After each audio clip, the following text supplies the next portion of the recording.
Tadi kita sudah dengarkan bagaimana Ibu Muti menjelaskan dengan sangat terang bahwasanya panggilan Tuhan kepada kita, Tuhan tidak pernah menyesalinya.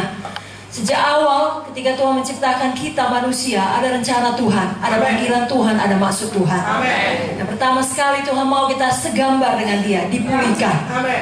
Jadi mari kita terus bertumbuh secara rohani, bertambah dewasa, karakter Kristus menjadi milik kita. Dan kedua, Tuhan mau kita berkuasa selagi kita hidup di dunia ini. Walau hidup kita memang terbatas di dunia ini, tapi biarlah kita hidup selalu lebih dari pemenang. Berkuasa atas dosa, berkuasa atas semuanya kutuk. Kita betul-betul hidup sebagaimana yang Tuhan telah karuniakan kuasa melalui Roh Kudus bagi kita. Kita bisa menang. Kita pasti menang. Tuhan menjaminnya bagi kita. Yang ketiga tadi dikatakan dari Kejadian 1 ayat 26-28, kita harus memenuhi bumi. Amen. Bukan hanya dengan anak-anak badani, saudaraku, tapi terutama dengan anak-anak rohani. Amen. Karena bumi yang kita kenal ini tak dapat tiada, akan tiba waktunya kelak, akan habis lenyap. Tetapi bumi yang baru akan Tuhan turunkan, Yerusalem baru. Amen. Sebabnya saya dan saudara, biarlah kita selalu ingat akan hal itu. Amen. Ya, tidak terlalu attach dengan semua harta duniawi, karena seberapa banyak pun itu sementara. Kita adalah penata layanan yang baik. Amen. Dan kita pakai semua untuk kerajaan sorga. Amen. Kita mau memenuhi bumi dengan murid-murid kita, anak-anak rohani kita. Amen. Dan hari ini izinkan saya menyampaikan sedikit dari firman Tuhan, supaya hati kita selalu menyala untuk memiliki anak rohani. Amen. Untuk memiliki murid rohani. Amen. Ya, karena kita sama-sama tahu kalau orang tua kita dipanggil Tuhan, meninggal dunia maksudnya, dia tidak membawa apapun kepada kehidupan kekal. Ya, bahkan bajunya pun tak bisa dibawanya. Hartanya apalagi. Tetapi murid rohani kita, orang-orang yang kita selamatkan, dan orang-orang yang kita muridkan, itu kita bawa sampai pada kekekalan. Mereka lah mahkota kita untuk selama-lamanya. Itu sebabnya kalaupun ada kerinduan kita untuk hal-hal di dalam dunia yang fana ini, yang adalah baik, yang maksud kita, kiranya kita semakin diberkati untuk bisa memberkati, tetapi terutama biarlah kerinduan kita yang paling dalam, yang paling besar, kita punya anak-anak rohani. Kita punya murid-murid rohani. Ada seorang di Alkitab, saya bacakan dari 1 Samuel 1 ayat 2-7.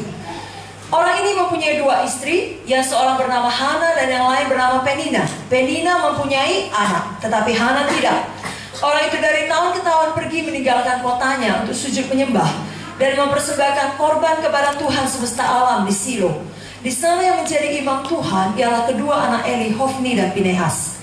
Pada hari Elkana mempersembahkan korban, diberikannya kepada Penina istrinya dan kepada semua anaknya yang laki-laki dan perempuan masing-masing sebagian. Meskipun ia mengasihi Hana, ia memberikan kepada Hana hanya satu bagian, sebab Tuhan telah menutup kandungannya. Tetapi madunya selalu menyakiti hatinya supaya ia gusar, karena Tuhan telah menutup kandungannya. Demikianlah terjadi dari tahun ke tahun.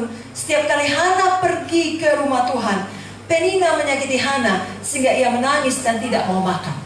Jadi ada seorang yang mandul di sini namanya Hana. Kita singkatkan ceritanya. Saya yakin saudara sudah lama tahu cerita ini. Kiranya bisa mengingatkan kita dan menyalakan hati kita kembali. Amen. Tapi Hana ini walaupun sudah lama tidak mempunyai anak, kerinduannya tidak pernah padam. Dia mau punya anak. Amen. Saudaraku, saudara yang selama ini sudah punya anak rohani, selalu menyala-nyala menginjil. Terlebih lagi saudara, teruslah menyala. Untuk punya anak-anak rohani.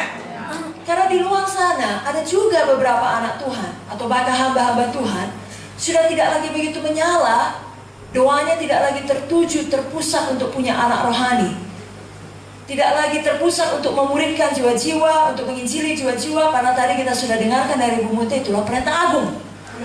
Amin, saudara. Amen.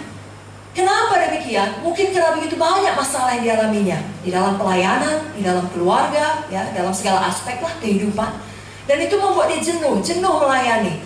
Kalaupun dia masih melayani, itu hanya sebagai rutinitas saja, tapi tidak lagi berkobar. Atau sebaliknya, dia sudah begitu nyaman. Dia sudah diberkati, yang sakit sudah sembuh, yang tadinya bangkrut sudah mempunyai satu usaha. Atau kalau tadinya pendeta masih berjuang, sekarang sudah punya gedung yang cantik, jemaat yang setia. Kehidupan sudah begitu nyaman, lalu fokus kekekalan berubah menjadi fokus dunia ini. Ketenarankah, Ya, segala kesenangan duniawi kah, atau kekayaan harta materi, yang kalau itu saja sebenarnya itu bukan hal yang jahat. Tetapi kalau hal itu membuat kita kehilangan prioritas yang utama, kehilangan fokus kekekalan, maka itu bukan menjadi hal yang baik. Berkat yang tadinya dimaksudkan Tuhan betul-betul menjadi berkat bagi kita, ternyata menjadi kutuk. Kita tidak ada yang mau demikian. Berkat Tuhan betul-betul menjadi berkat bagi kita. Sehingga kesakitan pun yang kita alami, penderitaan pun yang kita alami, aniaya, tantangan kita alami, itu tidak meredupkan nyala api kita. Sebaliknya, diberkati pun kita, dilimpahi pun kita, dijawab semua doa kita. Kenyamanan yang Tuhan karuniakan membuat kita semakin menyala-nyala. Ya, keduanya tidak membuat kita kehilangan fokus kekekalan, tetapi tetap dalam hati kita yang seperti hati Yesus. Bukankah ada lagu yang selalu kita nyanyikan? Berikanku hati seperti hatimu. Apa hati Yesus? 2 Petrus 3 mengatakan dia tidak gemar seorang pembinasa. Jadi kalau bisa kita katakan degup jantung Tuhan adalah jiwa-jiwa. Demikianlah degup jantung saudara. Jiwa-jiwa untuk diselamatkan, jiwa-jiwa untuk dikunjungi, jiwa-jiwa untuk dimuridkan. Anak-anak rohani, penuhi bumi dengan anak-anak rohani. Amin saudara. Jadi dari ayat yang kita baca tadi dalam buku 1 Samuel, kita tahu poin yang pertama, Hana tetap pergi ke rumah Tuhan. Artinya Hana tetap beribadah. Kalau kita mau tetap menyala-nyala melayani Tuhan, menyala-nyala untuk tetap punya anak rohani, jangan pernah tinggalkan ibadah. Amin. Sesibuk apapun, kalau perlu sesakit apapun, kalau masih bisa digotong, seperti firman Tuhan kemarin, digotong saja ke gereja. Amin. Lalu alami kesembuhan di gereja. Amin saudara. Kalau saudara sudah dapat pekerjaan, kalau harus ibadah di luar kota pun, tetap ibadah di luar kota. Jangan sampai tidak beribadah. Amin. Apalagi kalau kita di dalam masalah, jangan kita justru menjauh dari ibadah, menjauh dari Tuhan. Yakobus 4 ayat 8 berkata, mendekatlah kepada Allah dan Ia akan mendekat kepadamu. Kenapa dikatakan kita yang mendekat? Karena kalau dari pihak Tuhan, seperti tema Natal kita, Immanuel, Dia tidak mau menjauh dari kita. Amin. Dia selalu mau menyertai kita. Amin. Sebabnya adalah kita yang harus mendekat kepada Tuhan. Amin.